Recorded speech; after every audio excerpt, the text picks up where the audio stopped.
तो कैसे हैं आप सब। Welcome in my pharmacy channel.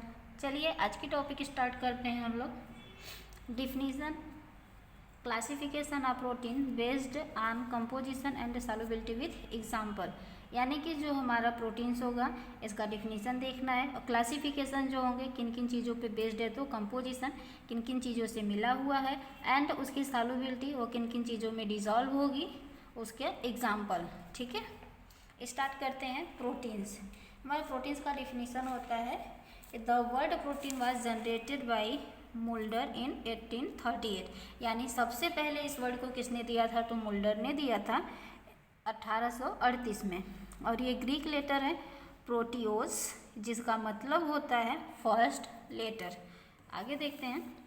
Proteins are nitrogenous complex organic compounds which are essential component of protoplasm present in the cell of plant and animal both। यानी कि जो हमारा प्रोटीन्स होता है ये नाइट्रोजिनस कॉम्प्लेक्स ऑर्गेनिक कंपाउंड्स होता है। दूसरी चीज़ ये बहुत ही इसेंशियल यानी कि बहुत ज़रूरी होता है, आवश्यकता होती है। इसेंशियल कंपोनेंट होता है किसका, तो प्रोटोप्लाज्म का। और ये हमारा प्रोटोप्लाज्म प्रेजेंट कहाँ होता है, पाया कहाँ जाता है, तो ह्यूमन, एनिमल एंड प्लांट के सेल में। ठीक, आगे proteins are polymers of amino acid. यानी जो हमारा अमीनो एसिड होता है ये प्रोटीन का पॉलीमर होता है। पॉलीमर यानी ढेर सारे अमीनो एसिड से मिलकर के हमारे प्रोटीन बनते हैं। ठीक, कंपोजिशन देख लेते हैं प्रोटीन का। तो इस कंपोजिशन हमारा देख लीजिए, कार्बन में 50 से 55% पाया जाता है, हाइड्रोजन में जो है 6.5 से 7.5% पाया जाता है। ठीक, उसी तरीके हमारा ये ऑक्सीजन, नाइट्रोजन और सल्फर सारी चीज़ें प्रेजेंट हैं। आगे देखते हैं हम लोग सोर्स, ये हमें मिलेगा कहाँ कहाँ से। ठीक, किन किन चीज़ों से मिलती है, तो प्रोटीन हमें सबसे ज़्यादा जो है कि मिल्क से, एग से, मीट से और फ्रूट से मिलता है। दूसरी चीज़ हम लोग क्लासिफिकेशन देखते हैं केमिकल एंड उसकी सॉल्युबिलिटी पे। देखिए हमारा प्रोटीन है उसको 3 भागों में डिवाइड किया गया है। पहला है सिंपल प्रोटीन, दूसरा कंजुगेटेड प्रोटीन और थर्ड है derived protein. Simple protein 2 type के होते हैं, फाइब्रस और ग्लोबुलर। फाइब्रस जो होते हैं ये वाटर में नहीं घुलते हैं और ग्लोबुलर जो होते हैं वाटर में घुल जाते हैं। और कंजुगेटेड प्रोटीन जो होता है हमारा ये 2 चीज़ों से मिलकर बनी हुई होती है। तो सिंपल प्रोटीन होता है, दूसरा एक अलग सा ग्रुप हमारा जुड़ता है, जैसे न्यूक्लियो प्रोटीन, ग्लाइकोप्रोटीन। ठीक, डिराइव्ड प्रोटीन भी 2 टाइप के होते हैं, प्राइमरी और सेकेंडरी। आगे हम लोग देख लेते हैं क्लासिफिकेशन ऑफ प्रोटीन। प्रोटीन को हम लोग जो है क्लासिफाइड करेंगे उसके केमिकल और फिजिकल प्रॉपर्टीज़ पे। दूसरी चीज़ जो होती है in physical properties solubility is very helpful and important for classification of protein. यानी कि जो सॉल्युबिलिटी होती है इसकी प्रॉपर्टीज़ फिजिकल बहुत ही ज़्यादा हेल्पफुल होती है और ये बहुत ही इम्पॉर्टेंट है प्रोटीन के क्लासिफिकेशन के लिए। आगे हम लोग देखते हैं proteins are mainly classified on the basis. तो हम लोग इसे किस बेसिस पे क्लासिफाइड कर सकते हैं, तो on the basis of molecular structure. पहला मॉलिक्यूलर स्ट्रक्चर पे इसे क्लासिफाइड कर सकते हैं। दूसरी चीज़ है हमारी basis of chemical structure and उसकी सॉल्युबिलिटी। और जो उसकी केमिकल स्ट्रक्चर उसकी सॉल्युबिलिटी उस पे हम लोग इसको क्लासिफाइड कर सकते हैं। तो पहले देखते हैं classification on the basis of molecular structure पे। तो पहला है ग्लोबुलर प्रोटीन। तो ग्लोबुलर प्रोटीन जो होते हैं ये जनरली सॉल्युबल इन वाटर यानी पानी में हमारे घुल जाते हैं। दूसरा the polypeptide chain is like a round shape. देखिए ये कैसा होता है, तो राउंड शेप जैसा होता है। ठीक, इसमें पॉलीपेप्टाइड चैन जो इसकी होती है और ये स्फेरॉइडल या फिर ओवाइडल या फिर ग्लोबुलर शेप के होते हैं। स्फेरॉइडल मतलब समझ रहे हैं गोलेकार का या फिर अंडेकार का, और ग्लोबुलर शेप होता है। थर्ड चीज़ जो होती है इसमें enzyme are mostly globular shape. ज़्यादातर एंजाइम कैसे होते हैं, तो ग्लोबुलर शेप के होते हैं। एग्जाम्पल हीमोग्लोबिन, एग, एल्बुमिन और आल एंजाइम। ठीक, फाइब्रस प्रोटीन देखते हैं, these are insoluble in water. हमारा फाइब्रस प्रोटीन होता है ये पानी में नहीं घुलता है। दूसरी चीज़ जो है form structure of the tissue, यानी जो भी हमारे टिश्यू होते हैं उसके स्ट्रक्चर को ये बनाता है। They have interchain hydrogen bonds between 2 polypeptide chain. तो हमारा इसमें इंटरचेन में क्या होते हैं, हाइड्रोजन बॉन्ड्स होते हैं 2 पॉलीपेप्टाइड चैन के बीच में। हम लोग आगे सारे बॉन्ड के बारे में पढ़ेंगे, peptide bond, polypeptide bond, dipeptide bond. ठीक है, ऐसे यहाँ पे बताने पर वीडियो बहुत लंबा हो जाएगा। एग्जाम्पल देखिएगा, कीराटिन इन हेयर, मतलब जो हमारे हेयर में कीराटिन करवाया जाता है तो बहुत ज़्यादा बाल जो है शाइनी दिखता है, ठीक। उसी तरीके नेल पे अगर आप कीराटिन करवाते हो तो आपके नेल क्या होंगे, बहुत शाइनी दिखाई देंगे।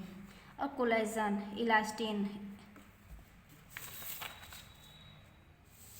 नेक्स्ट देखते हैं classification on the basis of chemical structure and solubility, यानी उसकी जो केमिकल स्ट्रक्चर होगी और उसकी सॉल्युबिलिटी पे। पहला देखते हैं सिंपल प्रोटीन जो होते हैं हमारे। Simple protein is made up of amino acid सब unit joint by peptide bond, यानी कि जो हमारे सिंपल प्रोटीन होते हैं ये अमीनो एसिड के सब यूनिट से मिलकर के बने होते हैं। कह सकते हैं टोटली ये अमीनो एसिड से ही मिलकर के बने हुए होते हैं, जिसमें कि हमारे ढेर सारे पॉलीपेप्टाइड बॉन्ड होते हैं, ठीक। और जैसे देखिए आप लोगों को याद होगा हमारा अमीनो एसिड है, यहाँ पे एक कार्बोक्सिलिक ग्रुप होती है और दूसरा जो है अमीन ग्रुप होता है, और ये आर जो होता है अराइल ग्रुप बोलते हैं। एक हाइड्रोजन बांड होता है, इस हाइड्रोजन बांड को आप लोग चाहें तो यहाँ भी लिख सकते हैं, ठीक। तो यहाँ पर देखिए हमारा ये पेप्टाइड बांड हो गया, तो वही कह रहा है कि एक इसमें हमारा पेप्टाइड बांड होती है और अमीनो ग्रुप से ये मिल करके बनता है। On the basis of solubility and molecular structure, they are classified into fibrous and globulin proteins, यानी कि जो इसकी solubility and molecular structure होती है हम लोग इसे फाइब्रस पे और इसकी ग्लोब्यूलिन प्रोटीन पर ये डिपेंड करता है। अगर हमारा एग्जाम्पल जो है, अगर हमारा फाइब्रस है तो ये इनसॉल्युबल होगा और ग्लोब्यूलिन है तो वाटर सॉल्युबल होगा। एग्जाम्पल ग्लोब्यूलिन, एल्बुमिन और ग्लूटेलिन, ठीक। दूसरा देखते हैं कंजुगेटेड प्रोटीन।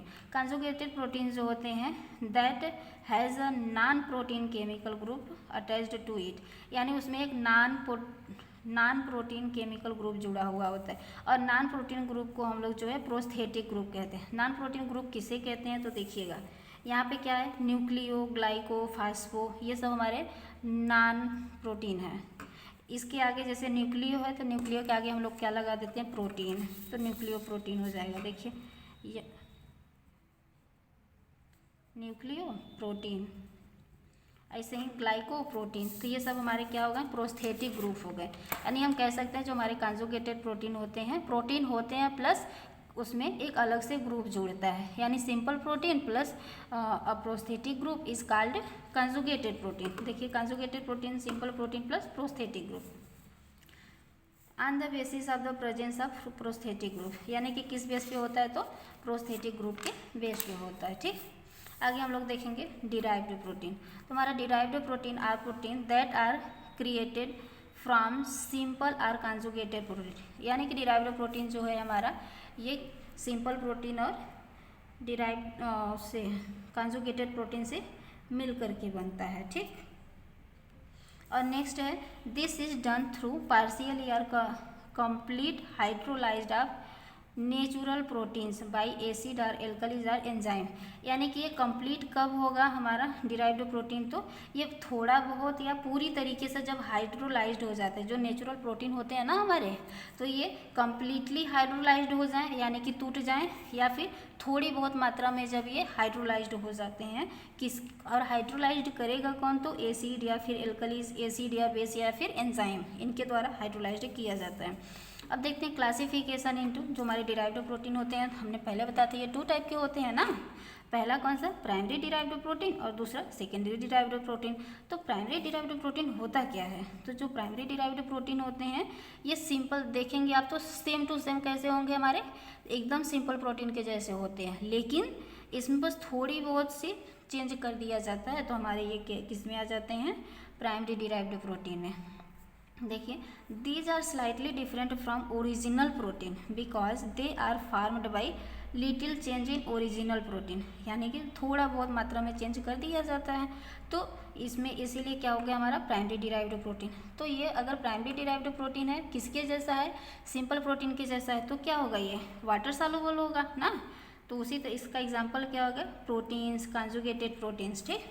उसी तरीके देखते हैं सेकेंडरी डिराइव्ड प्रोटीन। अब सेकेंडरी डिराइव्ड प्रोटीन आ गया तो जाहिर सी बात है कि ये वाटर सॉल्युबल नहीं होगा, क्यों, ये तो फाइब्रस के जैसा काम करेगा ना। These are comparatively more simple product formed on sufficient action by heat, water, acid, alkali या फिर एंजाइम आर ओरिजिनल प्रोटीन, यानी जो भी हमारे ओरिजिनल प्रोटीन होंगे उनका क्या होगा, कंपेयर करवाया जाएगा किससे, सिंपल प्रोटीन से। तो ये क्या एक सफिशिएंट एक्शन देंगे, कब देंगे, उनको हीट करने पर या फिर जो एल्कली या फिर एंजाइम का यूज़ करेंगे हम लोग तब। एग्जाम्पल देखिएगा, प्रोटियोजेज एंड पेप्टोन्स, ये क्या होते हैं, इनसॉल्युबल इन वाटर, यानी हमारे पानी में ये घुलते नहीं हैं। Thank you all of you. Video को please like share and subscribe कीजिएगा।